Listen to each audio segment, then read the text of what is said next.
The Emperor's New Poodle by Lisa Charlesworth and illustrated by Kelly Kennedy.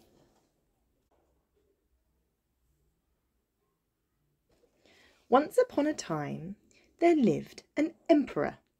He ruled a lovely place called Dogland.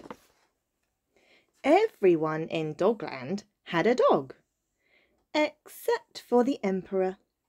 Try as he might, he could not find a pooch special enough to be his royal pet.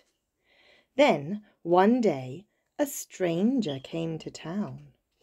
"Your Highness," he said, "I've brought you the most amazing poodle in the world."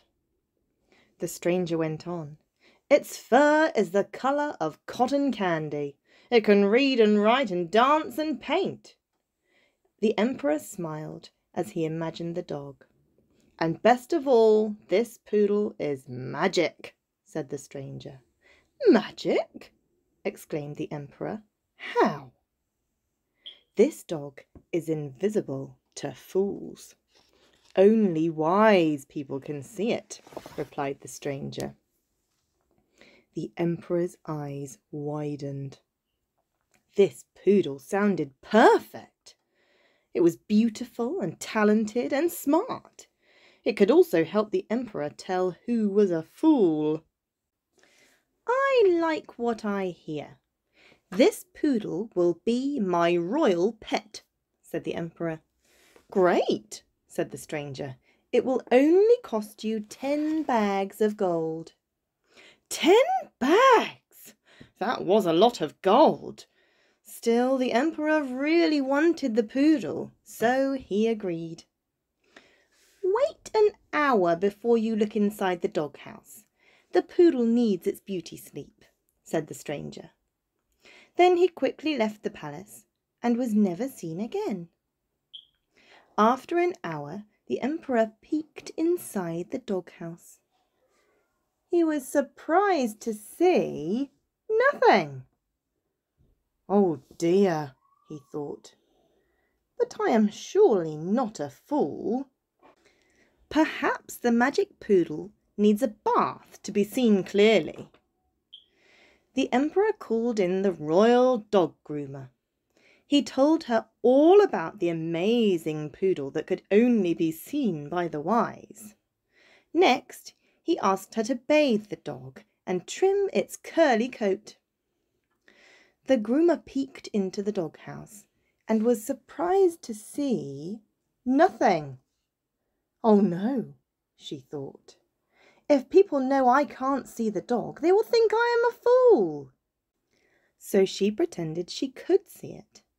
She pretended to wash, trim, and brush the poodle's coat. When the groomer returned the dog to the emperor, she lied. "What a creature! Did you know it can bark in 5 languages?"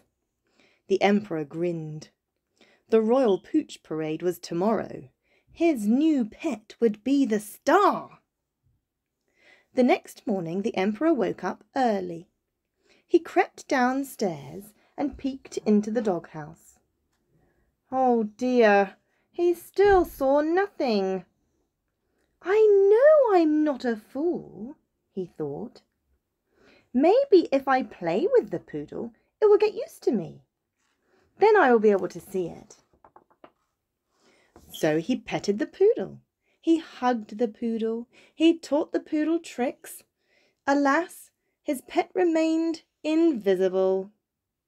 There was only one thing left for the emperor to do: keep pretending he could see the dog. The emperor attached a fancy leash to the poodle and took his place in the royal pooch parade. People lined the street.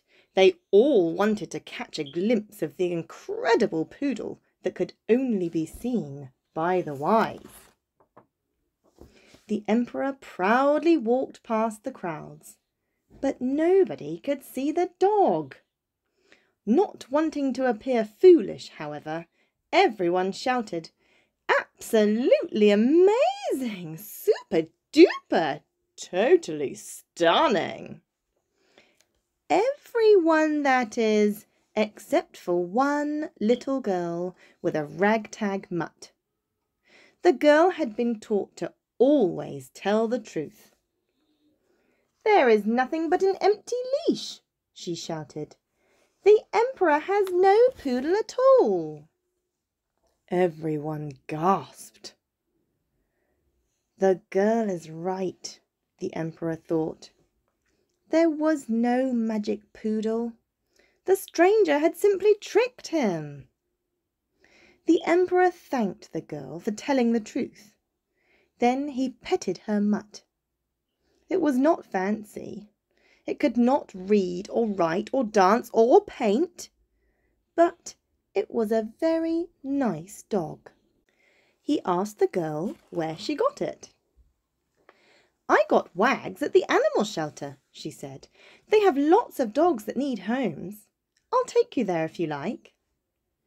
The Emperor thought this was a fine idea.